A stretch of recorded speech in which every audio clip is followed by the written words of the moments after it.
When it came to the 32-bit generation, one style of game in particular saw an immense number of releases and experimentation. Shootem-ups, or shmups, however you like to shorten the name. These games were and still are a big part of mine and so many others' memories of that generation. From titles like Darius Gaiden to Square's Einhander and the even now costly Hyperduel, developers were eager to try new things and refine the core mechanics of the genre. One title in particular though seems to stir up a wide array of opinions, and moreover seems to be forgotten by many gamers. So welcome to the channel. I'm the Southern Sega Gentleman, and this is a look back at RayStorm in Layer Section 2.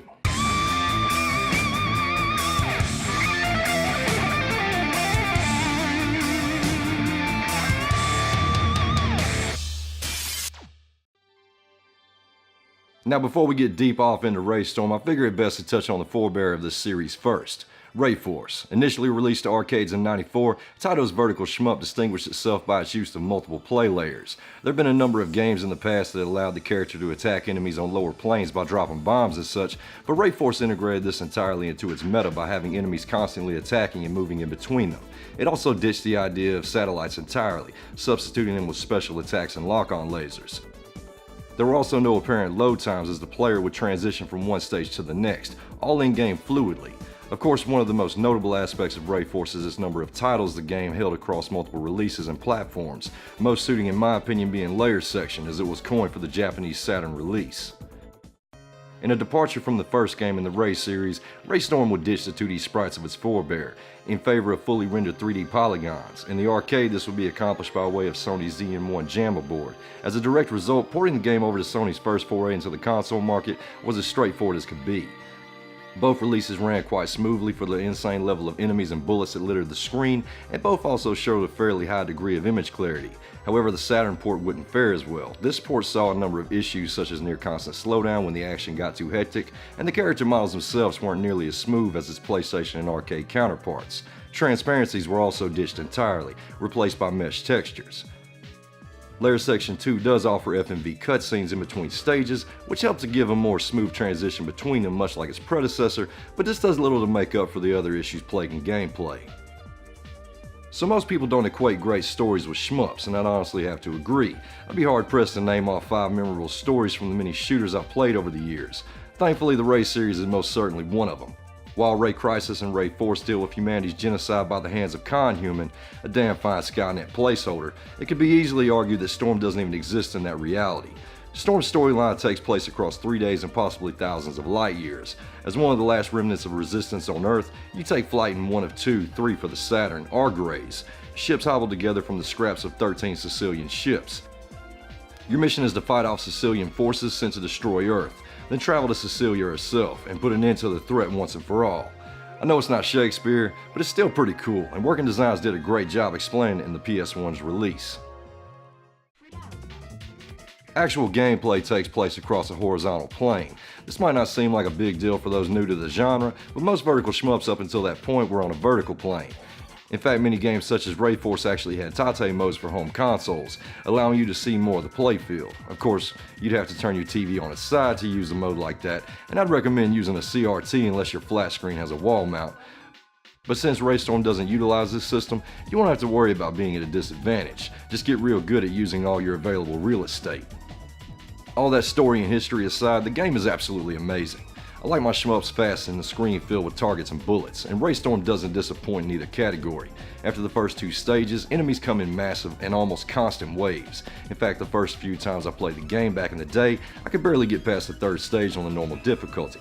When I figured out you could change the level difficulty on the fly, you best believe I bumped it down, hoping to at least just beat the game. Yeah, don't do that. Working Designs made it to where if you drop below the normal difficulty even once, it ends your game after the 4th stage. Of course, in traditional shmup fashion, you'll be carving out a trail of destruction across the skies of 2 planets and their orbits. But like mentioned earlier, the Ray series does things a bit different. You'll get the choice of tackling the game through either manual or automatic fire control. This separates the fire into your main guns and lasers or combines them. On the PS1, you'll have access to the Argray 1 and Argray 2. Both have a forward firing laser cannon, with ship 1 having 8 lock-on lasers and 2 having 16. That's if you can even call it a lock-on laser. It looks more like constant lighting to me personally. There's also a third ship, R Gray Zero, unlocked by beating the arcade mode and unlocking the 13th ship mode on the PlayStation. For all you Saturn gents out there, you'll have access to it immediately, and it's most certainly a damn good choice of ship. With no special attack and only a manual firing mode on the PS1, this ship has the highest chain multiplier of all three, so if you're wanting to rack up massive scores, this is your baby. Powering up your arsenal of weapons is pretty simple, with multiple pickups scattered across the screen as you vanquish the Sicilian hordes, hell-bent on destroying your homeworld. Red diamonds knock your main cannon up one level after picking up 3 of them, and snagging up a single yellow one does the same. Green diamonds level up your lock-ons, and if you manage to get demolished yourself too many times, or just get lucky enough to hit the right enemy, you can grab up Optimus Prime's Allspark and max out everything. Believe me, I've maybe gotten this 10 times from downing the right enemy, so there's no shame in taking a few handouts every now and then. As for the mecha designs, which I mean, come on, half of the most awesome looking enemies in the game look like they're something straight out of Gundam, are a feast for the eyes. Massive tanks, mini mechs, all manner of end-stage mecha, and a final boss that could send any arachnophobic to the ER. The variety of enemies was and still is quite enjoyable, and while it might not hold the title for the most diverse, it still easily beats out many other games in the genre. In line with the enemy design, the game's BGM tracks are easily my favorite of the Ray series, with the final boss track being my personal favorite. It might not be at the same level of Hyperduel's tracks, but it's more than worth a listen, and does plenty to echo the journey you'll take across the game's entirety. In regards to extras, there's obviously the aforementioned 13th ship mode on the PS1, as well as an extra mode. Here you'll face off against different enemy patterns, with beefed up bosses and different color patterns for most enemies. There's also a remixed BGM track, and this mode is my personal choice to play most of the time. For the Saturn, we were only given an attack mode, which really isn't anything more than a level select, where you can go for high scores. Not the greatest addition, but still worth a try. Now over the years, I've seen countless reviews, videos, and comments saying that RayStorm was the inferior Ray Force. And honestly, I don't see how people make that conclusion. The game is more frantic, the difficulty spikes alone make it more challenging, which serves to aid replay value for me personally, and the move to 3D, while confusing sometimes with the multiple layers, was a big step in the right direction in my eyes. I agree the 2D sprite work for the first game was absolutely amazing, and the fluid transition between levels was a nice touch. But I feel that many shmup fans such as myself will get far more of a challenge and enjoyment from the second entry. If you feel the opposite, let me know down in the comments section and let's get a discussion started. So if you were only able to just pick one of these releases up, I'd have to recommend RayStorm over Layer Section 2. While the Saturn will always be near and dear to my heart, Layer Section 2 has so many issues in comparison that I couldn't in good conscience recommend it over Storm. The only real advantages it holds are the FMV cutscenes, the ability to choose between manual and auto for your next ship once you run through a credit, and that the amount of slowdown in some instances almost makes it feel easier to navigate the waves of bullets coming your way. Outside of that, the PS1 takes the round easily.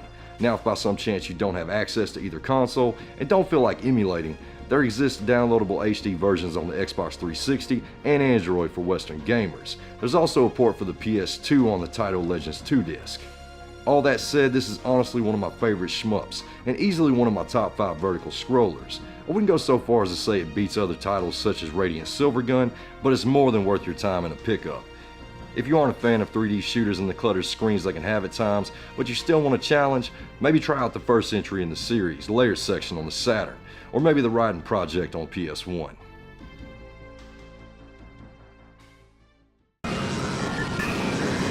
Hey, if you enjoyed the video and you'd like to see more from me, go ahead and hit the subscribe button, and if you haven't already, hit the bell icon right beside it. That way you stay up to date every single time I drop a new video.